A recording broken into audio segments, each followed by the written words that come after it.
Cuando tengo que referirme a lo que yo entiendo que es el colapso, manejo 4 elementos distintos. El primero es el carácter irreversible del proceso correspondiente, que es lo que al fin y al cabo lo distingue de una mera crisis. Cuando hablamos de una crisis, parece que damos por descontado que es posible regresar al escenario anterior. Cuando nos referimos al colapso, esta posibilidad, en cambio, no se hace valer. El segundo elemento importante asume la forma de una pregunta. ¿El colapso es un proceso o se trata, por el contrario, de un momento? En una primera lectura parecería obvio que estamos delante de un proceso. Si estamos pensando en las consecuencias del cambio climático, sabemos que una de ellas, fundamental, es una subida paulatina, procesual, de la temperatura media del planeta. Si nos estamos refiriendo a los efectos del agotamiento del petróleo, sabemos de nuevo que ese agotamiento es procesual.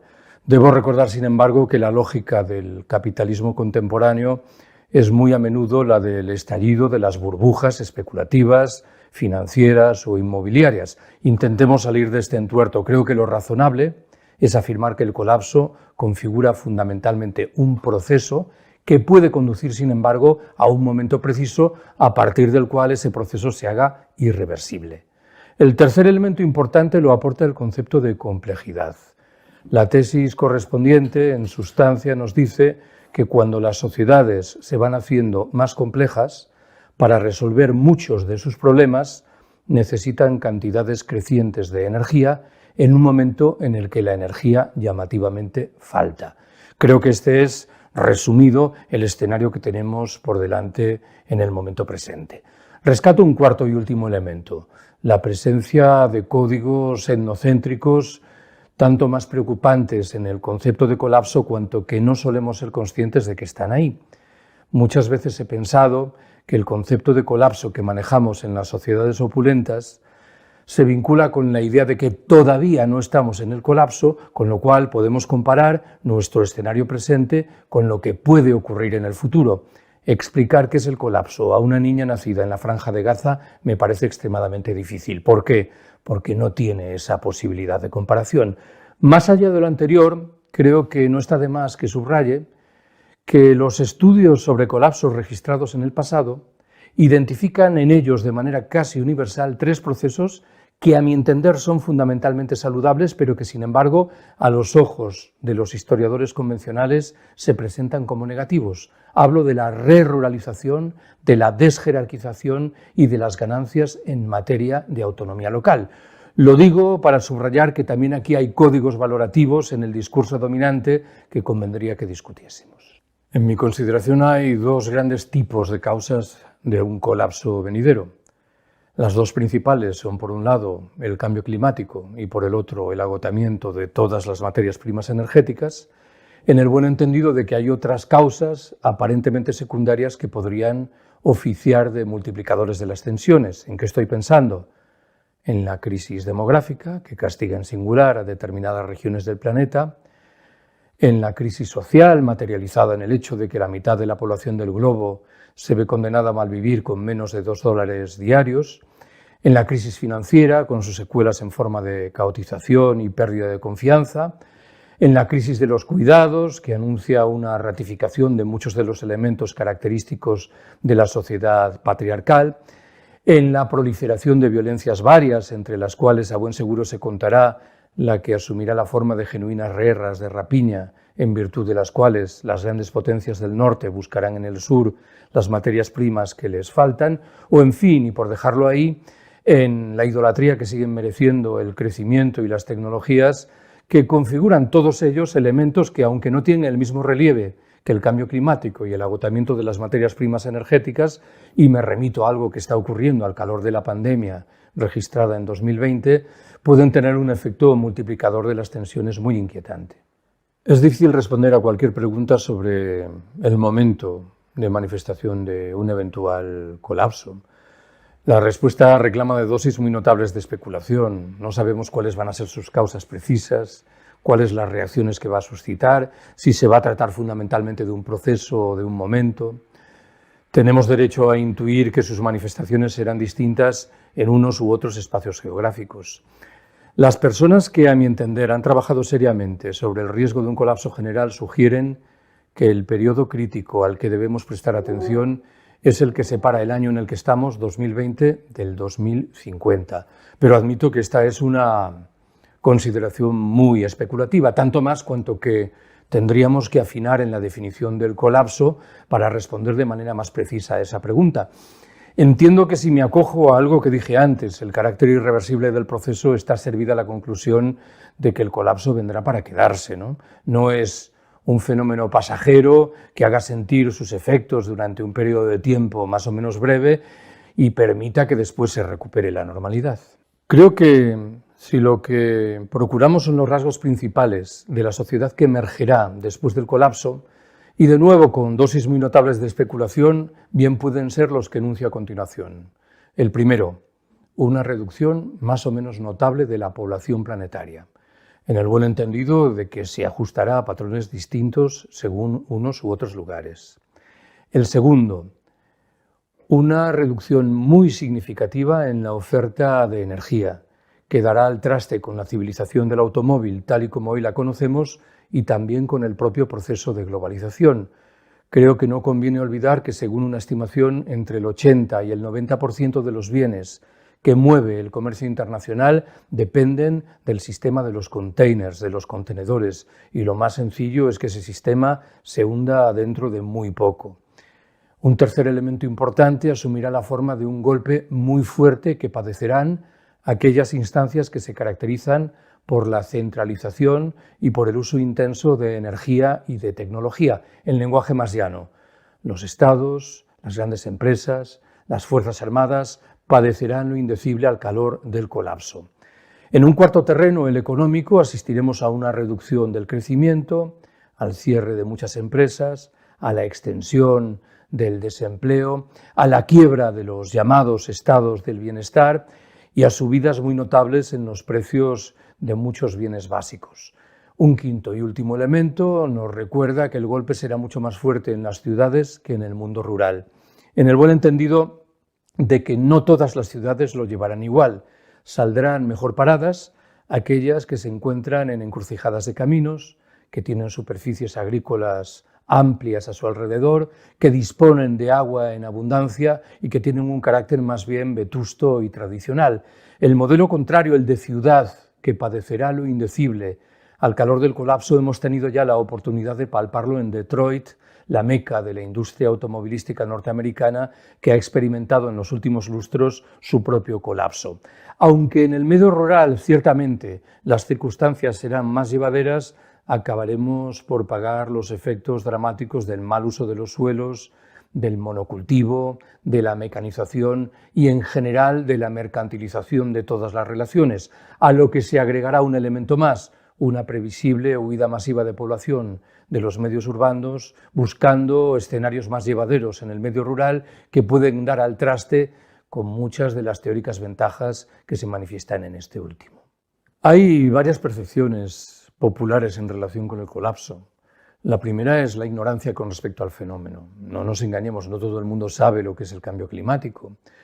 El discurso negacionista promovido por muchas grandes empresas a buen seguro que ha provocado muchos de los resultados apetecidos. Una segunda percepción, creo yo, que muy ingenua, es la de que, asumiendo determinadas medidas que son de aplicación razonablemente fácil, podremos encarar los problemas correspondientes frente a toda evidencia. La tercera frisa con la anterior, nos dice, de nuevo de manera creo que ingenua, que inexorablemente aparecerán nuevas tecnologías que nos permitirán abordar problemas que hoy se nos antojan inenfrentables.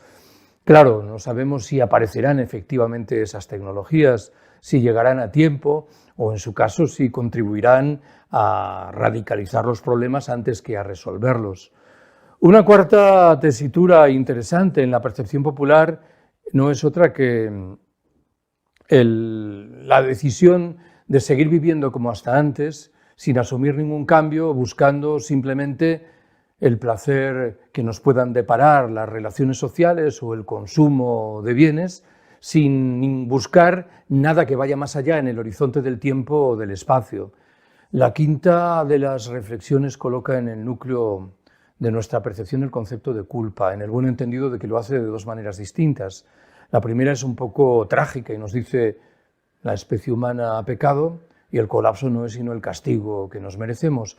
La otra exhibe cierto egoísmo y viene a decir que los problemas generados por el colapso los resuelvan aquellos que los han generado, qué sé yo, los gobiernos, las grandes empresas o las Fuerzas Armadas. En fin, hay una sexta y última percepción que sugiere que nuestra relación con la muerte puede guardar cierto vínculo con el nexo que acabemos de exhibir con el colapso. Todas y todos sabemos que nos vamos a morir, pero la muerte, afortunadamente, en la mayoría de los casos y durante el grueso de nuestra vida, no ejerce un poder absorbente sobre nuestra conducta. Las circunstancias cambian cuando la percibimos muy cercana, en nuestro caso o en el de personas queridas. Entonces, el horizonte se derrumba. Bueno, algo de esto puede suceder también al calor del colapso. El problema de que podemos ir a un colapso de nuestra civilización causado por los desafíos ambientales y materiales que tenemos por delante es algo que es conocido de la gente que trabaja, por ejemplo, en ecología, en antropología. Esto es una cosa que se ve venir, y te digo, desde hace posiblemente 30 años, que podíamos llegar a este punto, ¿no? Y que cada vez se ha ido viendo precisamente por la mala evolución que hemos tenido a nivel ambiental y a nivel de gestión de recursos, que era una posibilidad cada vez más cierta, ¿no? Y hemos pasado de una situación en la que yo creo que sobre todo a nivel de las instancias políticas y públicas se ha negado la posibilidad de que pudiéramos colapsar, a que poco a poco hay una aceptación, no sé si resignada o fatalista del colapso. Es decir, bueno, es que vamos a tener que colapsar, no nos va a quedar más remedio. A ver, primero, el colapso no es precisamente un paseo en una montaña rusa, quiero decir, es una situación muy desagradable, pues estás hablando de que muere gente, estás hablando de que la gente lucha por sobrevivir, estás hablando de cosas que evidentemente ninguno de nosotros quiere vivir, ¿vale? Pero es que aparte de eso, es que el colapso nunca es inevitable. Existen muchos ejemplos de situaciones muy malas que se han revertido. Entonces, el ejemplo que para mí me parece mejor, estos ejemplos los saco de un libro de un antropólogo americano que se llama Jared Diamond, y tiene un libro que se llama Colapso, ¿no? Cómo las sociedades, más el título es muy interesante, se llama Colapso, cómo las sociedades deciden triunfar o fracasar. Porque al final es eso, es una decisión, aunque sea inconsciente, es una decisión que tú tomas. Y entonces ahí, por ejemplo, explica el Japón de la época Edo, que ellos tienen un problema muy grande de deforestación, estaban sobreexplotando recursos de la isla estaba muy poblada, tenían que dar a comer a mucha gente, pasaron muchas hambrunas, que además están muy registradas, y lo que hacían era ir cortando más árboles para tener más sitio para cultivar, y se producía un proceso de erosión, se producía también un cambio del régimen de precipitaciones, porque la masa forestal produce evapotranspiración y favorece, lógicamente, pues que llueva más, etcétera. Y entonces estaban abocándose a una destrucción semejante a la que pasó en la isla de Pascua, que cortaron todos los árboles y evidentemente pues se fueron a la porra, ¿no? Y en un momento dado, pues hubo un emperador que tuvo una visión más clara, que estuvo bien aconsejado, me imagino, digo, no, es que tenemos que hacer justo lo contrario. Tomaron medidas de contención de la natalidad, porque estamos hablando de una isla muy poblada, y entonces, bueno, pues fueron ahí más estrictos con eso, ¿no? Y luego ya lo pudieron relajar, y tomaron medidas de reforestación, y pusieron además multas muy fuertes a quien cortase un árbol sin permiso. Hizo un sistema completamente diferente a lo que había anteriormente. Y curiosamente, dices, bueno, estás perdiendo superficie para cultivar, pero pues curiosamente les fue mejor. Fueron capaces de revertir el proceso de degradación ambiental en el que estaban y fueron capaces de estabilizarse. Y de hecho, la visión que tenemos nosotros de la cultura tradicional japonesa, que es esta cultura contemplativa, detallista, que hace las cosas con calma, con parsimonia, se adapta a los ritmos de la naturaleza, viene de esa época, de una comprensión de que uno lo que tiene que hacer es no despegarse de los ritmos de la naturaleza, sino acoplarse, adaptarse a ellos y siempre utilizándolos, bueno, en tu provecho, pero de una manera que no sea distorsiva, que no cause una disrupción a nivel de la naturaleza. Y este ejemplo, de ejemplos como este hay varios, de situaciones en las que se ha podido revertir un colapso que además de cierto modo era inminente, que parecía inevitable. Ahora bien, si tú dices que el colapso es la única cosa que nos puede pasar, pues evidentemente si tú estás convencido de que vas a colapsar, obviamente colapsarás. Y por eso a mí me preocupa que esto, que yo creo que a veces ahora se habla con mucha ligereza del colapso, porque aunque el colapso es una posibilidad, es un riesgo, es un peligro que está allí, es también algo que se puede evitar y que en muchos sentidos es una decisión que uno toma de colapsar. Entonces, por eso yo creo que, bueno, no sé cómo decirte, no es un tema para tomárselo a la ligera, sino para tomárselo con la dimensión que realmente tiene, comprender que es un peligro, pero ¿qué es lo que uno hace ante un peligro o de una enfermedad? Pues lo evita o lo cura. Esto es lo que hay que hacer aquí. Es difícil pensar que el colapso de una civilización puede traer algo positivo. O sea, solamente oír la palabra colapso, ¿no? Ya nos genera reacciones, sensaciones corporales, ¿no? Y todo tipo, digamos, de imágenes, ¿no? De de sufrimiento, de dolor, ¿no? Y al mismo tiempo es cierto que estamos viviendo un momento histórico que es clave y que tenemos la oportunidad de transformar un modelo que nos ha dominado durante los últimos siglos, ¿no? y que es preciso transformar porque digamos que tenemos la responsabilidad de hacerlo, de transformar la forma en la que nos relacionamos entre las personas, como territorios, como sociedades, como organizaciones, con los ecosistemas, con los otros seres vivos que son no humanos. Entonces tenemos la oportunidad y la responsabilidad de hacer ese cambio, de poner en el centro aquellos valores que realmente son importantes, los cuidados de la sostenibilidad de la vida, la justicia, ¿no? La justicia social a nivel local, a nivel global, trabajar, digamos, todas las dinámicas de privilegios y de relaciones de poder que hay en todas esas relaciones que he nombrado, ¿no? Entonces, esta es la oportunidad y la responsabilidad, y estamos ahí.